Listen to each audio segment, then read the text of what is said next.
Anyone can say that he understands, but if you've never walked a mile in somebody else's shoes, you really don't know. You don't know what it is. I'm Marvin Dean Chambers Sr. I have lived in Asheville all of my life with the exception of when I went off to college. We lived in what was then the black communities where everybody knew everybody. My grandparents raised me. Each of them said, however you carry the Chambers name out the door, that's the way you bring it back. And the other thing was, my grandmother used to tell me, said, make sure you get an education. It's extremely important. There was only one high school for black folk, and that was Stevens Lee. We'd ride a bus going to school, and I was seated on a bench seat that straddled the rear wheel, and there were very few people on there, and this white lady got on, and she decided she wanted to sit on that seat, even though there were seats in the front of the bus, and I wouldn't move. And the bus driver came back and told me, nigger, if you don't get up, I'm gonna put you off the bus. These were things that happened to many of us daily, and this resonated with us in a very strong manner. In our time, we formed a group called ASCORE, which stood for the Asheville Student Committee on Racial Equality. We would get together and just talk about school. We knew that many of the books and so forth that we got were books that came from Lee Edwards, and these were the old books that would have been thrown away but were given to us because they got new books. We were concerned about our high school. We went to the PTA.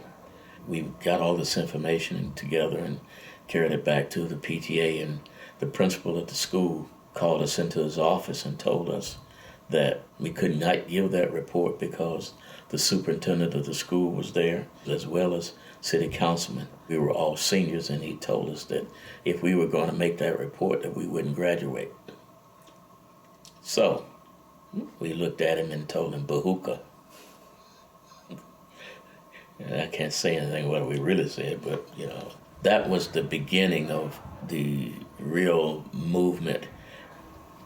We were bold in what we were doing. There were girls who were with us too. There was a group of us who were class of 60. We had made a pact with each other, and we had stated to each other that one of the things that we wanted to do was we wanted to make sure that we make things better for those who came after us. About the time in our senior year, all these other things came about. It's when the Greensboro Four sat down at Woolworths in Greensboro. And we went to Mr. Rowland, Will Rowland, who ran a jewelry store. We were very adamant about what we wanted to do and how we wanted to go about it. And he suggested that we go about it in a manner that would get the best results. It was then decided that we would go have a sit-in. And I was designated to be one of the ones to go to Woolworths. We did a lot of things that got called a lot of names. We got put out a lot of places. Got embarrassed a lot because we went to one place and the man said, well, I'll serve you. Funny part about it, we didn't have any money. The Asheville movement was successful because there were people who had a desire to make sure that it happened. There were people who were willing to make the sacrifice, no matter what it was. A commitment. You don't have to like everybody, but you should respect everybody. Donald Trump has unmasked the racism, distrust, and uncertainty for this entire country. And particularly the race problem will raise its ugly head. It means then that all the things that people have done who have died and people who have worked feverishly to bring about a different kind of thinking in this country has gone down the tube.